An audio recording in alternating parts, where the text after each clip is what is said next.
तो हम ये थे कि जो फिश है वो पानी में कोई उसको फ्रिक्शन फील नहीं हो रही, इसका मतलब है that it is not feeling any kind of heaviness, ठीक है। जबकि ये जो हुट्टा कट्टा बंदा है, ये जब इसके अंदर मूव करेगा तो ये हैवीनेस को फील करेगा। इट मीन्स कि ये अपने मैस को फील करेगा कि भाई हाँ मैं मोटा हूं, ठीक है।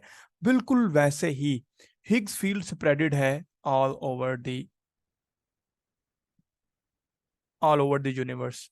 वो पार्टिकल जो कि इस फील्ड के साथ इंटरेक्ट करेगा मैस को गेन करेगा, और जो पार्टिकल इस फील्ड के साथ इंटरेक्ट नहीं करेगा मैस गेन नहीं करेगा। अब कौन कौन इंटरेक्ट नहीं करता? फिलहाल अभी दो पार्टिकल हैं जो इंटरेक्ट नहीं कर रहे। कौन कौन से? एक आपके पास फोटोन है और एक आपके पास ग्लूऑन है, ठीक है। तो दो आपके पास पार्टिकल हैं जो अभी तक क्या है, वो हिग्स फील्ड के साथ इंटरेक्ट नहीं करते, तो वो मैस गेन नहीं करते और वो स्पीड ऑफ लाइट के साथ मूव कर सकते हैं। हाँ, ग्लूऑन इटसेल्फ क्योंकि वो इंडिपेंडेंटली एग्जिस्ट नहीं कर सकता, इसलिए वो उसको हम ये नहीं कह सकते कि वो मूव करता है, लेकिन उसका मैस क्या है, 0 है। इसका मतलब है कि वो हिग्स फील्ड के साथ इंटरेक्ट नहीं करेगा। अब बड़ी मजे की बात, जो जो इंटरेक्ट करेगा वो मैस गेन करेगा। तो जितने भी आपके पास स्टैंडर्ड मॉडल में पार्टिकल्स हैं, वो सारे के सारे, एक और भी आने, ठीक है, तो सारे के सारे जो हैं वो हिग्स फील्ड के साथ इंटरेक्ट करते हैं और मैस गेन करते हैं। अब ये तो प्रपोज कर दिया 1965 में और इसको लेके चलते रहे हम आगे, लेकिन बाद में पता चला कि हिग्स फील्ड अगर है तो उसकी क्वांटाइज्ड फॉर्म भी होनी चाहिए। मतलब जैसे कि एक इलेक्ट्रॉन है ना, इलेक्ट्रॉन की फील्ड है, ठीक है, डेफिनेटली फील्ड थ्योरी ये बताती है कि हर एक फंडामेंटल पार्टिकल की फील्ड है, तो उसका एक पार्टिकल भी होगा जिसको हम इलेक्ट्रॉन कहते हैं। ऐसी अगर इलेक्ट्रोमैग्नेटिक फील्ड है, ठीक है, तो उसका भी क्वांटाइजेशन मौजूद होगी जिसको हम फोटोन कहते हैं, जिसको हम definitely quanta of electromagnetic radiation कहते हैं। बिल्कुल इसी तरह अगर हिग्स फील्ड होगी तो उसको क्वांटा भी अवेलेबल होगा। फिर उसको फाइंड करने के लिए हमने फिर धड़ाधड़ पैसे लगा दिए और हमने लार्ज हैड्रॉन कोलाइडर बनाया सर्न स्विट्जरलैंड में, और फिर हमने वहां से हिग्स फील्ड को डिस्कवर किया अबाउट 2010-11 में, आई होप, ठीक है। तो हमने हिग्स फील्ड को डिस्कवर, हिग्स पार्टिकल को डिस्कवर किया और फिर पीटर हिग्स को भी नोबेल प्राइज मिला इस हिग्स फील्ड को बताने में। अच्छा जी, नेक्स्ट चलते हैं। अब एंटी पार्टिकल की डिस्कवरी बड़ी मजे की है, तो इसको मैं जस्ट इस तरह से लेके चलूंगा। क्वांटम मैकेनिक्स में हमें पता है कि हर एक जो आपके पास ऑब्जर्वेबल होता है उसके क्रॉस एक ऑपरेटर होता है, मोस्टली डिफरेंशियल ऑपरेटर होता है। ऐसे अगर आपके पास एनर्जी है तो उसके रिलेटेड भी आपके पास ऑपरेटर होता है। लेकिन अगर क्लासिकली देखा जाए तो हमारे पास जो टोटल एनर्जी होती है वो होती है kinetic energy plus the potential energy. और अगर सिंपली मैं लिख लूँ आपको, जो हमारे पास टोटल एनर्जी है हैमिल्टोनियन है, वो है p²/2m। ओके, अब जब श्रोडिंगर ने बनाई थी ना श्रोडिंगर इक्वेशन, वो उसने कोई ड्राइव शराइव तो की नहीं, ना ही वो ड्राइव होती है, उसने जस्ट यही काम किया, उसने इसमें डिफरेंशियल ऑपरेटर पुट किए, ठीक है, हैमिल्टोनियन में डिफरेंशियल ऑपरेटर पुट किए, and you will end up with the Schrodinger equation. क्या हुआ, एनर्जी की जगह एनर्जी का उसने ऑपरेटर लगा दिया यहाँ पे, तो ये आपके पास आ गया iota H cut partial over partial T minus is equal to, ये क्या आ जाएगा, minus iota H cut partial over partial X whole square into 2mv, ठीक है। तो ये आ गया iota H cut partial over partial T, ये आ जाएगा minus H cut square over 2m partial over partial X square plus v। Wow, अगर मैं इसको साइज से मल्टीप्लाई कर दूं, थोड़ा सा इसको बड़ा करके लिख देता हूं, साइज से मल्टीप्लाई कर दूं तो I will end up with the Schrodinger equation. Very very, sir ji आप क्या? सर जी आपने पी की जगह वैल्यू पुट की है, ये आपने पी की जगह वैल्यू पुट की है। यस, ये अटैच कर स्केयर। हाँ, ओके, ये माइनस माइनस का अगर स्केयर करेंगे तो प्लस नहीं आ जाएगा? तो ये ओटा शरीफ भी है ना पड़ा हुआ। अच्छा ठीक है, ये ओटा स्केयर -1। हाँ, ठीक है, ओके। ग्रेट। अब ये हमारे पास आगे simple Schrodinger equation and that is very easy. मतलब Schrodinger equation is not a big deal. मैंने अपने दोस्त से पूछा, मैंने कहा श्रोडिंगर इक्वेशन क्या होती है, उसने मुझे क्या पता कहा, E psi is equal to H psi, that is the Schrodinger equation, ठीक है। मतलब इसमें कोई दो राय नहीं है, यही श्रोडिंगर इक्वेशन है। अच्छा, कहने का क्या मकसद है, उसने इस तरह से श्रोडिंगर इक्वेशन को ड्राइव कर लिया, ड्राइव तो किया नहीं, वैसे लिखा। अब दूसरी बात कर लेते हैं, जब हम पार्टिकल्स की बात करते हैं तो particles is not a classical thing, they are relativistic particles, ठीक है, मतलब वो छोटे भी हैं और वो स्पीडी भी हैं, ठीक है, तो वो क्वांटम मैकेनिक्स को भी चाहते हैं और वो स्पेशल थ्योरी ऑफ रिलेटिविटी को भी चाहते हैं। अब क्लाइन और गार्डन ने बड़ा मजे का काम किया, उन्होंने कहा भाई छोड़ो भाई, क्या मतलब टेंशन है आपको, जब आपको पता है रिलेटिविस्टिक पार्टिकल है तो रिलेटिविस्टिक एनर्जी इक्वेशन यूज करो। उन्होंने यूज की रिलेटिविस्टिक एनर्जी इक्वेशन, जो कि ये है, और वही काम किया जो कि श्रोडिंगर ने किया। क्या किया जी, उठाए ऑपरेटर से पढ़ाए, उठाया एनर्जी का ऑपरेटर उठाया और एनर्जी की जगह फेंक दिया, और मोमेंटम का ऑपरेटर उठाया और मोमेंटम की जगह फेंक दिया, और आपके पास ये आ गई क्वेश्चन। और अगर मैं इसको साइज से मल्टीप्लाई कर दूं, अगर मैं वन डायमेंशन की बात कर रहा हूं, तो मेरे पास आ गई इक्वेशन कौन सी, क्लाइन गार्डन इक्वेशन। लेकिन भैया इसके जो जो रिजल्ट थे वो बहुत डेंजरस थे। क्या रिजल्ट थे, एक सिंपल सा रिजल्ट मैं बता देता हूँ कि अगर मैं जस्ट इसका अंडर रूट ले लूं, आई will end up with plus minus एक पॉजिटिव एनर्जी और एक नेगेटिव एनर्जी। इस एनर्जी से तो इतना लेना देना नहीं था, क्योंकि हम फिजिक्स बड़े बड़े वो हैं, क्या करते हैं, जो चीज काम की होती है उसको रख लेते हैं, जो चीज काम की नहीं होती हम क्या कहते हैं, this is not physical and we discarded this solution, ठीक है, हम ऐसे करते आए हैं, ठीक है, आपको पता होगा। तो हम ऐसे ही करते आए कि हम इस नेगेटिव एनर्जी सोल्यूशन को हमने डिस्कार्ड कर दिया और पॉजिटिव एनर्जी सोल्यूशन को ले लेते थे। और जो क्लाइन गार्डन ने काम किया उसके अंदर और भी काम आ रहा था कि जो प्रोबेबिलिटी थी किसी भी चीज की होने की, वो भी आपके पास नेगेटिव आ रही थी। अब नेगेटिव प्रोबेबिलिटी का कोई तुक नहीं बनता। मैं आपको एक लिंक भी शेयर कर दूंगा जिसे मैंने नेगेटिव एनर्जी को डिस्क्राइब किया बड़े डिटेल के साथ, उस वीडियो में आप वो देख लीजिएगा। अब जो नेगेटिव प्रोबेबिलिटीज थी ये बड़ी बला थी, ठीक है। फिर ये एक किस्म की जंक थी क्लाइन गार्डन इक्वेशन, मतलब इसका कोई लेना देना नहीं था, मतलब एक्चुअली ये कुछ भी प्रेडिक्ट नहीं थी कर रही। फिर डिराक साहब आए, डिरैक साहब आए, या डिरॉक कह लो या डिरैक कह लो, उन्होंने कहा अच्छा देख लेते हैं भाई। उन्होंने फिर ये इक्वेशन बनाई। अब मैं इसको डिस्क्राइब नहीं कर सकता क्योंकि एक अलग लेक्चर चाहिए या सीरीज ऑफ लेक्चर चाहिए इसको डिस्क्राइब करने के लिए। उस इक्वेशन में उन्होंने नेगेटिव एनर्जीज तो नहीं निकाल पाए, ठीक है, वो रेक्टिफाई ना हुई, लेकिन प्रोबेबिलिटी पॉजिटिव आ गई। उन्होंने इस तरह से डिजाइन किया कि प्रोबेबिलिटी पॉजिटिव आ गई थी, लेकिन एनर्जी फिर भी नेगेटिव थी। अब उन्होंने एनर्जी को डिस्कार्ड नहीं किया, दिस इज नॉट फिजिकल, उन्होंने कहा नो भाई, ये नेगेटिव एनर्जी सॉल्यूशंस बता रहे हैं there are some particles having negative energy, या वी कैन से कि ये एंटाई पार्टिकल्स को बता रहे हैं। मतलब हर पार्टिकल का कोई ऑपोजिट पार्टिकल होगा, एंटाई पार्टिकल होगा, जिसका मास सेम होगा, बाकी प्रॉपर्टी सेम होंगी, लेकिन उसका चार्ज उसके ऑपोजिट होगा। प्रोटॉन होगा तो एंटी प्रोटॉन, इलेक्ट्रॉन होगा तो एंटी इलेक्ट्रॉन या पॉजिट्रॉन। तो उन्होंने उसको प्रपोज कर दिया कि ये हमारे पास एंटाई पार्टिकल होंगे। तो फिर कॉल एंडरसन ने 1929 में, आई होप उन्होंने इसको प्रपोज किया, और 1932 में कॉल एंडरसन ने एक्सपेरिमेंटली इस चीज को ऑब्जर्व कर लिया। जो उन्होंने एक्चुअली ऑब्जर्व किया वो ये था, ये पॉजिट्रॉन का ट्रैक था जो कि उन्होंने ऑब्जर्व किया, और डेफिनेटली इसके अपोजिट ट्रैक होगा इलेक्ट्रॉन का। तो डेफिनेटली अगर आप मैग्नेटिक फील्ड में एक ही जितना ट्रैक देख रहे हो, एक इस साइड पे और एक इस साइड पे है, तो डेफिनेटली ये अगर इलेक्ट्रॉन है तो ये शुड बी पॉजिट्रॉन, ठीक है, क्योंकि अगर मैस सेम है तो फिर उसका जो ट्रैक है वो डेफिनेटली अपोजिट जाएगा मैग्नेटिक फील्ड में। और इसकी जो बाद में जो एक्सपेरिमेंटली वेरीफाई किया गया, ये बड़े मजे मजे के ट्रैक थे। देखें यहाँ से आपके पास गैमा गैमा रेडिएशन आई है और वो स्प्लिट हो गई हैं। ये इलेक्ट्रॉन का स्पाइरल है और ये पॉजिट्रॉन का स्पाइरल है, ठीक है। तो बड़े मजे से आपको पता चला कि देयर आर एंटाई पार्टिकल्स, और अगर हैवी एनर्जेटिक पार्टिकल है तो डेफिनेटली वो स्पाइरल देने के बजाय जस्ट स्प्लिट हो गए, ठीक है।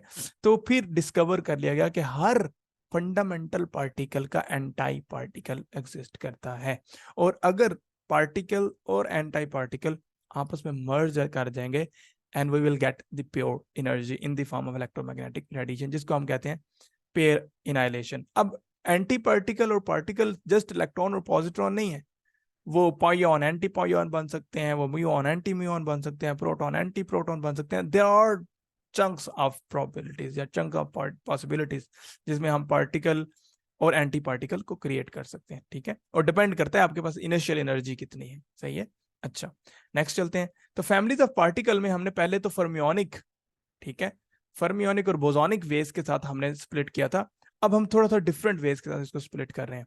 ऑल पार्टिकल्स हैं, आपको पता है, और फिर उसमें क्या है, लेप्टोनिक्स हैं, डेफिनेटली आपको पता है, बोसोनिक है, इसका भी पता है। फिर हम उनको कहते हैं हेड्रॉन्स। हेड्रॉन्स क्या बला है, वो पार्टिकल जो क्वार्क से मिलके बने हो, ठीक है, वो पार्टिकल जो क्वार्क से मिलके बने होंगे उनको हम कहते हैं हेड्रॉन्स, ठीक है। कंपोजिट पार्टिकल हैं जो कि इंडिपेंडेंटली समहाउ एग्जिस्ट कर सकते हैं, उनको हम कहते हैं हेड्रॉन्स। और हेड्रॉन्स के आगे हैं दो कैटेगरीज, एक बैरियॉन्स, बैरियॉन्स मतलब हैवी, और दूसरे हैं मीजॉन्स मतलब के लाइटर।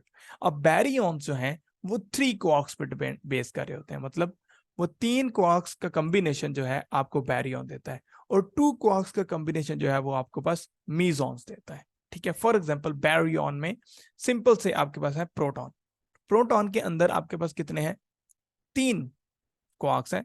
कैसे, 2 up, 2 up and 1 down, and that is our proton. Neutron क्या है, 2 डाउन 1 अप, तो ये आपके पास न्यूट्रॉन है फंडामेंटली, ठीक है। ऐसे अगर पॉइऑन की बात की जाए तो अप, एंटी अप, ठीक है, ये आपके पास पॉइऑन है। अप, एंटी डाउन, तो ये आपके पास पॉइऑन प्लस है, ये पॉइऑन 0 है, ठीक है। तो ये आपके पास मीजॉन्स हैं, ठीक होगी बात। तो वो पार्टिकल्स जो कि 3 क्वार्क्स पे बेस करें उनको बैरियॉन्स कहते हैं, जो 2 क्वार्क्स पे बेस करें उनको मीजॉन्स कहते हैं, लेकिन दोनों ही हेड्रॉन्स हैं। अगर एमसीक्यूज बन जाए इस तरह का तो आपको डेफिनेटली पता होना चाहिए कि हेड्रॉन्स क्या हैं, हेड्रॉन्स के आगे सब पार्टिकल्स हैं, बैरियॉन्स हैं, मीजॉन्स हैं, वगैरह वगैरह वगैरह, ठीक है। अच्छा जी, ये बात क्लियर होगी। अब जो अगली पॉइंट है वो बड़ा इंपॉर्टेंट है, वो है हमारे पास कंजर्वेशन ऑफ लॉज का, ठीक है। कि अगर हम पार्टिकल फिजिक्स कर रहे हैं और उसमें हमारे पास कोई रिएक्शन हो रहे हैं तो हमारे पास कुछ लॉज हैं जो कि कंजर्व होने चाहिए। पहला लॉ जो है वो है इलेक्ट्रिकल चार्ज, कि इलेक्ट्रिकल चार्ज जो है वो हमेशा कंजर्व होना चाहिए इन एनी प्रोसेस। दूसरा lepton number, third Baryon number, fourth strangeness. अब ये स्ट्रेंजनेस क्या बोला है, इसको मैं थोड़ा सा फ्लिप बैक करता हूं, यहां पे ये चीज, ये जो स्ट्रेंज पार्टिकल है that is a kind of strange, ठीक है। इसका नाम भी इसलिए उन्होंने स्ट्रेंज रखा, ठीक है, क्योंकि इसकी कंजर्वेशन भी ऑब्जर्व की गई। सम हो थोड़ी सी डिफरेंट है लेकिन ये भी कंजर्वेशन के अंदर इंक्लूडेड है, इसलिए इसको कहते हैं स्ट्रेंज। मतलब कि क्वार्क में जो डाउन का भाई है, जो हैवी भाई है स्ट्रेंज, उसकी भी कंजर्वेशन के साथ लिंकेज है, इसको हम डिटेल से देखेंगे। अच्छा, तो नेक्स्ट सबसे पहले देख लेते हैं कंजर्वेशन ऑफ इलेक्ट्रिक चार्ज। लो भैया मुझे ये बताओ कि जो पहला आपके पास नजर आ रहा है रिएक्शन, क्या ये ठीक है या ये नहीं ठीक?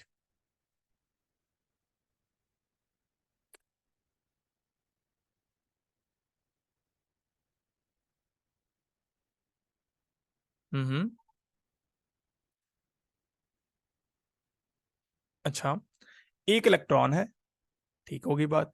एक प्रोटॉन है, ठीक होगी बात। इस पर चार्ज कितना है, नेगेटिव। इस पर चार्ज कितना है, पॉजिटिव। टोटल चार्ज कितना आ गया, 0। इस पर चार्ज कितना है, 0। न्यूट्रिनो है, इस पर भी चार्ज कितना है, 0। तो चार्ज कंजर्वेशन इसमें ओके है। क्यों? क्योंकि पहले भी नेट चार्ज 0 है, बाद में भी नेट चार्ज 0 है। हाँ, इसमें अगर कोई और प्रॉब्लम है तो हम देख लेंगे कि क्या है या क्या नहीं, लेकिन चार्ज के अकॉर्डिंगली इसको कोई मसला नहीं है, चार्ज इसमें कंजर्व है, ठीक हो की बात। ये आपके पास है म्यूऑन। म्यूऑन क्या है, हैवी कॉपी ऑफ इलेक्ट्रॉन है, और इस पर भी चार्ज कितना है, सॉरी नेगेटिव, ठीक है। इस साइड पे नेगेटिव है, इस साइड पे कितना है, इस साइड पे भी नेगेटिव है। और ये है एंटी न्यूट्रिनो, ठीक है। तो एंटी न्यूट्रिनो, न्यूट्रिनो हो या एंटी न्यूट्रिनो हो कोई फर्क नहीं पड़ता, क्योंकि नेगेटिव है और 0 है तो इसका एन टाइप चार्ज पार्टिकल में भी 0 ही चार्ज होगा। अच्छा, इस केस में भी जो चार्ज कंजर्वेशन है वो ओके है, उसको कोई मसला नहीं है, ठीक हो की बात। तो इन एनी पार्टिकल या फंडामेंटल इंटरेक्शन आपके पास चार्ज हमेशा क्या होना चाहिए, कंजर्व होना चाहिए। तो अगर ऐसे कोई एमसीक्यूज बन के आ जाते हैं या ऐसा कोई प्रॉब्लम आ जाता है जिसमें आपको देखना पड़े, तो डेफिनेटली सबसे पहले आपने देखना है कि चार्ज कंजर्व हो रहा है या नहीं हो रहा। ओके, नेक्स्ट देख लेते हैं जी, लेप्टॉन नंबर कंजर्वेशन। अब ये अगर आप देखें ना, ये वही है जो हमने पिछली स्लाइड में देखा, ठीक है। ये पिछली स्लाइड वाली ही चीज है, ये वाली, यही यहाँ पे आई है, ठीक है। अच्छा, अब यहाँ पे वो क्या कह रहा है, टू ईच लेप्टॉन, पहली बात, we assign a lepton number. कोई भी लेप्टॉन है, मतलब लेप्टॉन कौन कौन से हैं मैं फिर से गिना देता हूँ। इलेक्ट्रॉन लेप्टॉन है, इलेक्ट्रॉन न्यूट्रिनो लेप्टॉन है, म्यूऑन लेप्टॉन है, म्यूऑन न्यूट्रिनो लेप्टॉन है, टाउ लेप्टॉन है, और टाउ न्यूट्रिनो लेप्टॉन है। तो 6 लेप्टॉन्स हैं यहाँ पे पार्टिकल में, और एंटी पार्टिकल में भी 6 लेप्टॉन्स होंगे, ठीक है। अच्छा, लेप्टॉन को हमने असाइन किया हुआ है नंबर +1 और एंटी लेप्टॉन को हमने असाइन किया हुआ है नंबर -1। ठीक होगी बात। और बाकी जितने पार्टिकल हैं जो कि लेप्टॉन्स नहीं है उनका लेप्टॉन नंबर है 0। ठीक है। अच्छा, अब यहाँ पे देखें, इलेक्ट्रॉन लेप्टॉन है, यस इलेक्ट्रॉन है, पार्टिकल नहीं है, एंटी पार्टिकल नहीं है, पार्टिकल है, तो इसका लेप्टॉन नंबर है 1। गुड होगी बात। ये प्रोटॉन है, इसका लेप्टॉन नंबर है 0। ठीक होगी बात। ये न्यूट्रॉन है, इसका भी लेप्टॉन नंबर है 0। ठीक होगी बात। ये हमारे पास न्यूट्रिनो है, इसका भी लेप्टॉन नंबर है +1। वाओ, इसका मतलब है इसमें लेप्टॉन नंबर भी कंजर्व्ड है, मतलब इनिशियल एंड फाइनली सेम है। अब यहाँ पे देखें जरा, ये आपके पास क्या है जी, चार्ज तो इसमें कंजर्व था, ठीक है चार्ज कंजर्व था, लेकिन इसमें आप यहाँ पे देखें, ये आपके पास लेप्टॉन नंबर इसका क्या है 1। ओके, इसका लेप्टॉन नंबर क्या है 1। ओके, इसका लेप्टॉन नंबर क्या है -1, क्योंकि ये एंटी लेप्टॉन है तो ये -1 आ गया। तो टोटल लेप्टॉन नंबर यहाँ पे कंजर्व नहीं है, तो ये प्रोसेस पॉसिबल नहीं है बिकॉज इसमें लेप्टॉन नंबर कंजर्व नहीं है। तो पहले हमने देखा कि चार्ज को देख के लग रहा था कि ये चीज पॉसिबल है, लेकिन लेप्टॉन नंबर अगर कंजर्व नहीं हो रहा तो फिर ये चीज पॉसिबल नहीं है। इसके अंदर एक और बड़ी मजे की बात है, वो है ये, क्या है कि भैया सिर्फ लेप्टॉन नंबर नहीं कंजर्व करना, ठीक है, सिर्फ लेप्टॉन नंबर के कंजर्वेशन से काम नहीं चलेगा। क्या चलेगा जी काम, कि इवन हर इलेक्ट्रॉन का अपना अपना लेप्टॉन नंबर कंजर्व होना चाहिए। मतलब इलेक्ट्रॉन के साथ जो इलेक्ट्रॉन न्यूट्रिनो है, ठीक है, ये इलेक्ट्रॉन लेप्टॉन नंबर रखेगा, म्यूऑन के साथ म्यूऑन न्यूट्रिनो ये अपना एक इलेक्ट्रॉन लेप्टॉन नंबर रखता है, टाओ के साथ टाओ न्यूट्रिनो। ठीक है, तो हर एक का अलग अलग लेप्टॉन नंबर कंजर्व होना चाहिए। ठीक होगी बात। जैसे कि यहाँ पे देखें आप, ये वाले प्रोसेस में इसका जो म्यूऑन लेप्टॉन नंबर है ये +1 है म्यूऑन, ठीक है। अच्छा, इसका +1 है, ये इलेक्ट्रॉन लेप्टॉन नंबर है, और ये जो है -1 है, ये इलेक्ट्रॉन लेप्टॉन नंबर है। ठीक है, और ये जो है आपके पास टाउ लेप्टॉन नंबर है जो कि +1 है। भैया अब सिनारियो ठीक हो गया। ठीक है, इनिशियली लेप्टॉन नंबर म्यूऑन का 1 है, फाइनली भी म्यूऑन का 1 है, और ये डेफिनेटली आपके पास आ गया 0। ठीक है, तो कहने का क्या मकसद है कि in any process, sorry, in any process lepton number for lepton type leptons and muon type leptons and tau type lepton must be remains constant। तो ये बहुत इंपॉर्टेंट है कि जब आप एक रिएक्शन देख रहे हो, फंडामेंटल इंटरेक्शन देख रहे हो, तो उसमें लेप्टॉन नंबर को इंडिविजुअली हर एक का कंजर्व होना चाहिए, तो फिर वो जो है आपके पास पॉसिबल होगा। नेक्स्ट देखते हैं जी। अच्छा, अब ये जो न्यूट्रिनोज थे ना, अब न्यूट्रिनोज बड़े इंपॉर्टेंट थे, क्योंकि एक तो वो मिसिंग मैस, मिसिंग एनर्जी आती थी जब भी हमारे पास रिएक्शन होता था, तो वो कहाँ जाती थी कोई पता नहीं चलता था। तो जो पॉली था उसने फिर प्रपोज किया था न्यूट्रिनोज को। अब वो उसने ये स्टेटमेंट क्यों दी, पहली स्टेटमेंट देख लेते हैं। I have done A terrible thing, I have propose postulated A particle that can not be detected. क्यों भला भैया, एक तो बात बड़ी मजे की थी कि क्या है कि ये जो न्यूट्रिनोज हैं, इलेक्ट्रॉन न्यूट्रिनो है या टाउ न्यूट्रिनोज हैं या म्यूऑन न्यूट्रिनोज हैं, इन पर चार्ज कोई नहीं है, 0 इलेक्ट्रिक चार्ज है। फिर ये इंटरेक्ट भी नहीं करते, मतलब 0 इलेक्ट्रिक चार्ज है तो ये इलेक्ट्रोमैग्नेटिकली इंटरेक्ट भी नहीं करते। ये इलेक्ट्रोमैग्नेटिकली इंटरेक्ट नहीं करते, जस्ट वीक फोर्स के साथ इंटरेक्ट करते हैं। तो वीक फोर्स की इंटरेक्शन का सम हो, ऐसे कोई इंटरेक्शन है नहीं है जिसे हम ऑब्जर्व कर सकें। तो भैया इसको, और फिर इसका मास भी बहुत कम है, मतलब जस्ट फ्यू इलेक्ट्रॉन वोल्ट है। तो उस वक्त जब इसने प्रपोज किया, तब उसने कह दिया कि ये शायद कभी डिटेक्ट हो ही ना, जैसे हम इसको सपोज करके लेके चलें। लेकिन फिर we are physicist, we are not giving to anyone anything. तो सुपर के एक एक्सपेरिमेंट था, जापान में था हुआ, सुपर कामियाकोंडे एक्सपेरिमेंट है, उसका नाम सुपर के रखा गया, इसको आप सर्च कीजिएगा। उसमें हमने न्यूट्रिनो ऑसिलेशंस देखी, मतलब इलेक्ट्रॉन न्यूट्रिनो मियोन न्यूट्रिनो में कन्वर्ट होता है, और मियोन टाओ में, और टाओ फिर ऐसे। तो ये जो इसकी ऑसिलेशन थी ना, ये कंफर्म कर रही थी कि हमारे पास जो है न्यूट्रिनोज का कोई ना कोई मैस है। ठीक है, तो डेफिनेटली हमने फिर न्यूट्रिनोज को डिस्कवर कर लिया, लेकिन ये इतने लेस इंटरेक्टिंग होते हैं, इतने लेस इंटरेक्टिंग होते हैं कि आपकी जो अर्थ है, इधर से अगर म्यूऑन्स आ रहे हूं, ठीक है, तो सॉरी म्यू म्यून क्या दिया है, न्यूट्रिनोज आ रहे हूँ तो वो इधर से बगैर इंटरेक्ट किए पूरी की पूरी अर्थ से गुजर जाते हैं। इतनी लेस इंटरेक्शन है न्यूट्रिनोज की।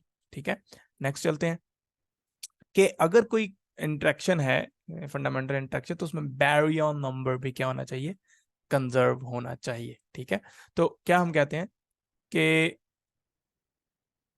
To each baryon number, sorry highlighter colour, अच्छा, to each baryon number, to each baryon such as proton or neutron we assign a baryon number which is +1।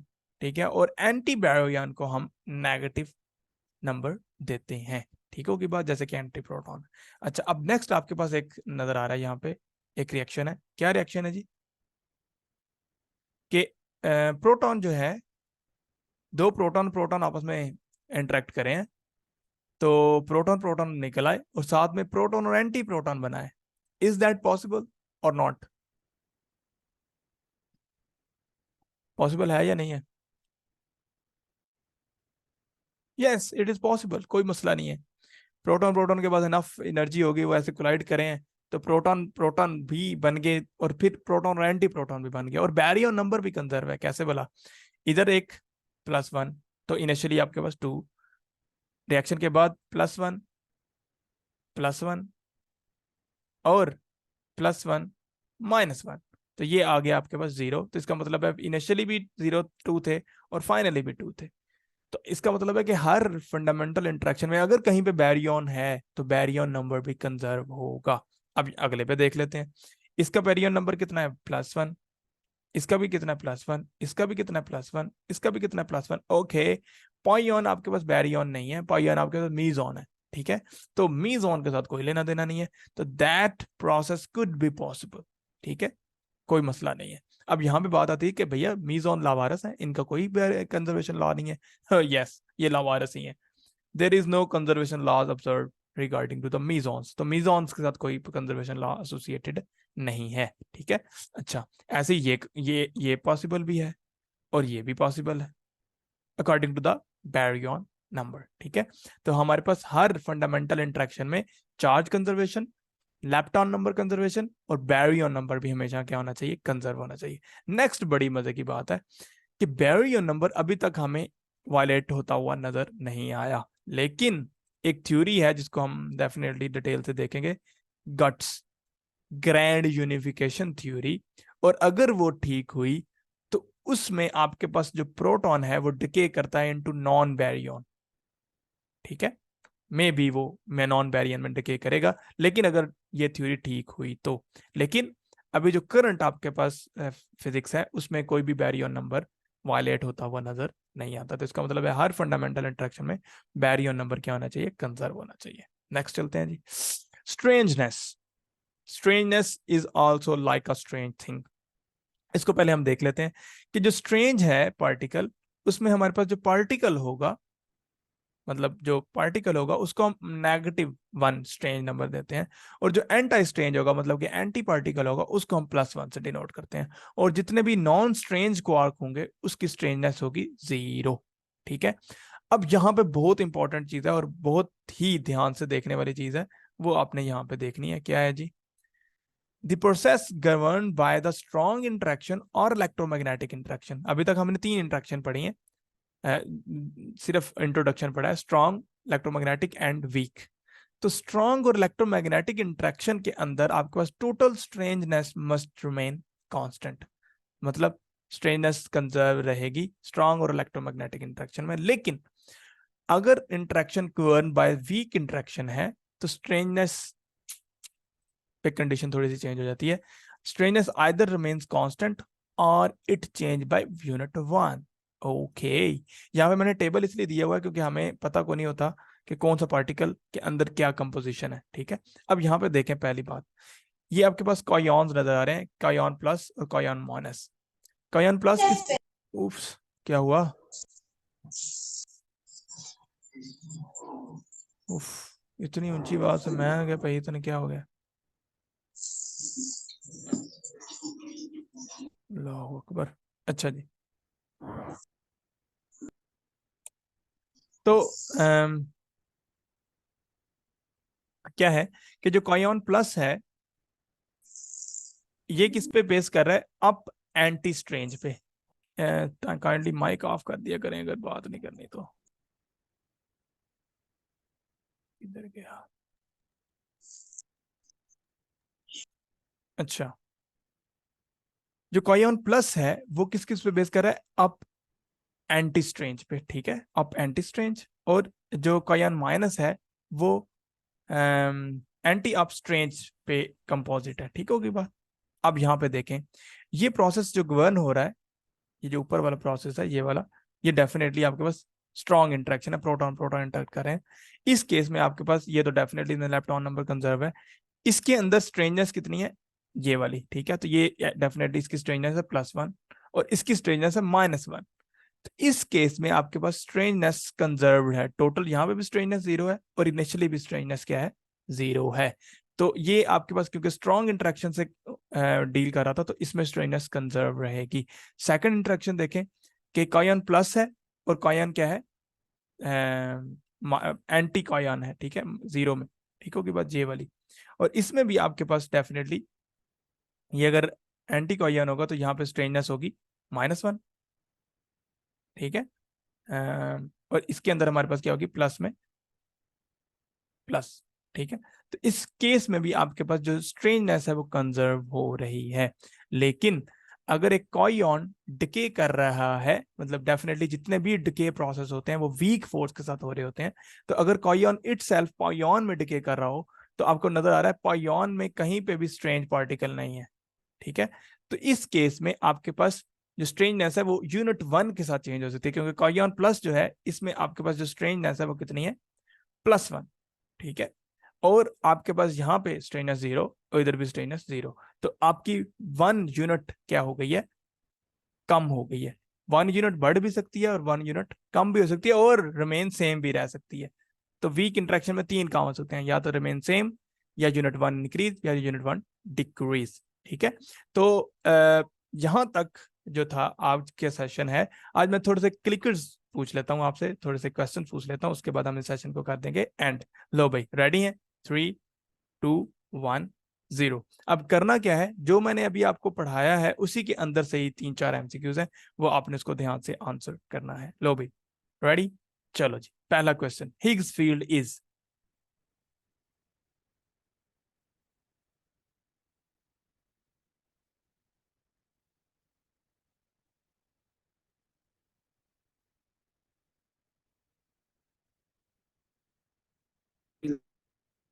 Particles. क्या, इसका डी होगा। D होगा, perfect, ठीक है। तो Higgs field is actually give mass to the elementary particle and that is the correct option. Wow, good. Next, ये पता चलेगा ना।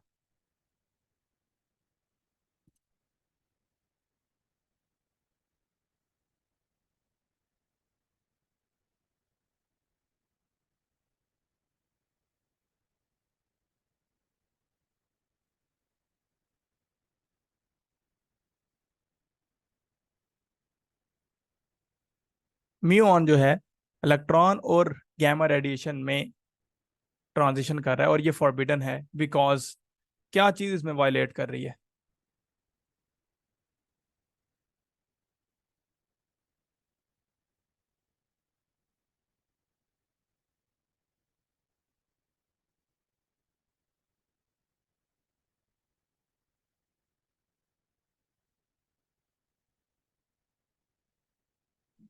हम्म, सोचे ना। इसका lepton number muon lepton number है, इसका lepton number electron lepton number है।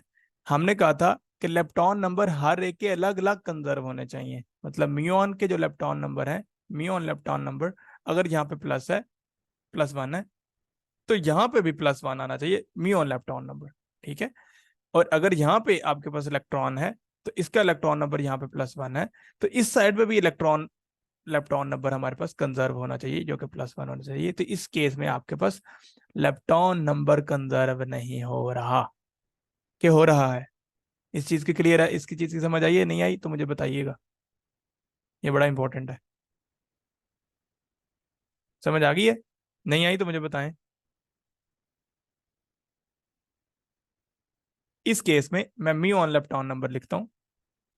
इनिशियली आपके पास +1 है और फाइनली आपके पास 0 है, ठीक है। और इनिशियली आपके पास जो इलेक्ट्रॉन लेप्टॉन नंबर है वो है 0, और जो आपके पास आगे है इलेक्ट्रॉन लेप्टॉन नंबर वो है 1। तो आपका लेप्टॉन नंबर इसमें कंजर्व नहीं हो रहा। क्लियर हुई बात? तो आपके पास इसका भी ऑप्शन आता है डी। ओके, नेक्स्ट देखते हैं जी। The gauge group of strong force is related to which symmetry? SU2, U1, SU3, U1। किससे रिलेट कर रहा होता है? सी। सी, SU3 सिमेट्री होती है जी, ठीक है। नेक्स्ट चलते हैं। ओके बस ठीक है, इतना काफी है। अगले कुछ बैरियॉन्स हैं, क्वार्क्स हैं, जो कि 3 से मिलके मिल रहे हैं, मतलब कि एक्चुअली बैरियॉन्स हैं। तो उसको हमने डिटेल से देखा है, लेकिन ये हम कल शुरू करेंगे यहाँ से। आज के लिए इतना काफी है। कोई क्वेश्चन है तो कर लें, नहीं तो फिर इसको यहाँ से सेशन को एंड करते हैं। अभी तक जो पढ़ा है उसके अंदर कोई क्वेश्चन है तो आप पूछ सकते हैं।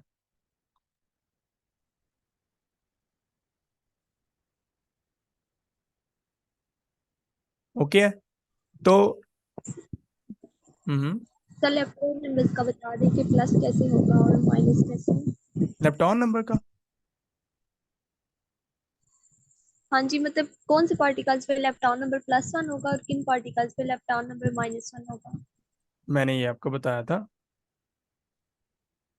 To each lepton we assign a lepton number +1। मतलब कोई भी पॉजिटिव, मतलब कोई भी पार्टिकल है उसका लेप्टॉन नंबर +1 है, और एंटी लेप्टॉन जो होगा उसका लेप्टॉन नंबर -1 हमने असाइन किया हुआ है। और जो भी और पार्टिकल होगा, मतलब अदर देन लेप्टॉन नंबर, उसका लेप्टॉन नंबर होगा 0। अब कोई भी प्रोसेस होगा उसमें हर एक का अपना अपना लेप्टॉन नंबर कंजर्व होना चाहिए। ये मैंने आपको डिटेल से बताया था कैसे। ये जो आपको यहाँ पे नजर आ रहा है कि in any process lepton number of electron type, muon type and tau type must remains constant। ठीक है, जैसे कि अभी मैंने इसमें बताया, ये प्रोसेस जो है इसको मैं दोबारा से डिटेल से बताता हूं। अब फर्ज कर लें कि ये दोनों नहीं है, ये दोनों नहीं है। अब इसमें डेफिनेटली ये भी नेगेटिव चार्ज है, ये भी नेगेटिव चार्ज है, ये काम हो जाना चाहिए, मतलब ये पॉसिबल हो जाना चाहिए, लेकिन ऐसा होता नहीं है। क्यों? क्योंकि इसका लेप्टॉन नंबर ये है, ठीक है। लेप्टॉन नंबर म्यूऑन का ये है। इनिशियली आपके पास +1 है, फाइनल आपके पास नहीं होगा अगर, ठीक है, फाइनली आपके पास कोई लेप्टॉन नजर नहीं है, म्यूऑन लेफ्ट नहीं नजर आ रहा। म्यूऑन या एंटी या म्यूऑन न्यूट्रिनो, ठीक है, म्यूऑन हुड या म्यूऑन न्यूट्रिनो नहीं है, तो डेफिनेटली आपके पास यहाँ पे म्यूऑन लेप्टॉन नंबर कंजर्व नहीं हो रहा। इनिशियली है, आगे कोई नहीं है। इस बात की समझ आ गई है?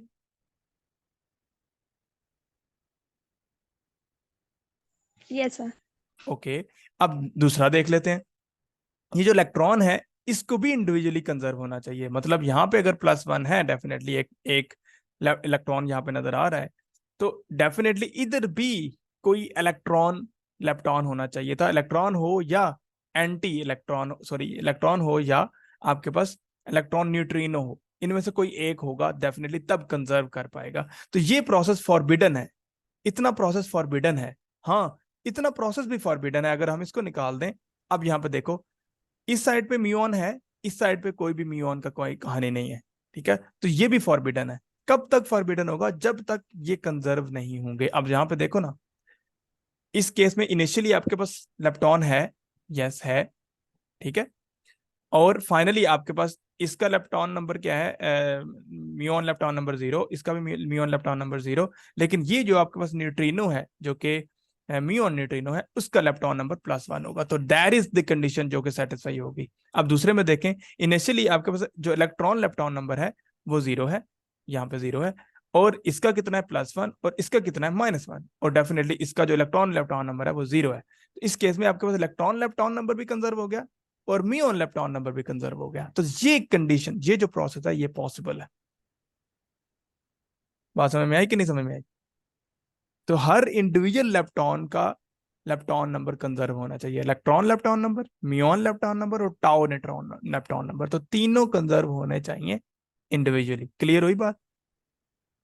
हाँ जी सर। Good, perfect. ठीक है, तो कल जी जी स्ट्रेंजनेस कंजर्वेशन में रिएक्शन को देख के हम्म इजीली कैसे पता चल सकता है कि ये स्ट्रॉन्ग वीक या इलेक्ट्रोमैग्नेटिक इंटरेक्शन से हो रही है? तो डेफिनेटली आपके पास स्ट्रॉन्ग इंटरेक्शन होगी तो आपके पास बैरियॉन्स होंगे बीच में जो कि इंटरेक्ट कर रहे होंगे, या आपके पास जो नंबर ऑफ पार्टिकल्स होंगे वो डिके नहीं कर रहे होंगे। जैसे कि आपके पास देखे ना, यहाँ पे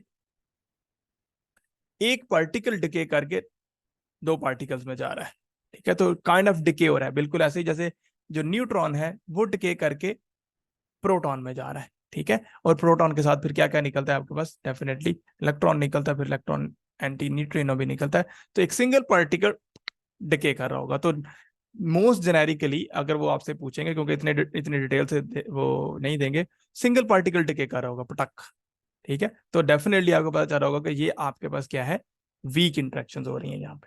क्लियर है बात? जी। गुड। तो टाइम भी अप हो गया, तो इंशाल्लाह हम क्या करते हैं, कल 7 बजे दोबारा से, और नेक्स्ट इतनी ही स्लाइड्स हैं, कुछ 24 हो चुकी हैं, बल्कि 24 क्या, हम कितनी कर चुके हैं, 27 कर चुके हैं। तो कल हमारे पास इतनी ही स्लाइड्स हैं, तो हम इंशाल्लाह 2 सेशन में इसको कंप्लीट कर लेंगे। हाँ, उसका भी करवाएंगे क्रैश कोर्स, अभी मेरा भी क्रैश होने वाला है क्योंकि 1.5 घंटा लगातार बोलने से मैं क्रैश कर चुका हूँ। ओके, तो ठीक है, फिर कल मिलते हैं इंशाल्लाह। ओके, अल्लाह हाफिज, अपना ख्याल रखिए।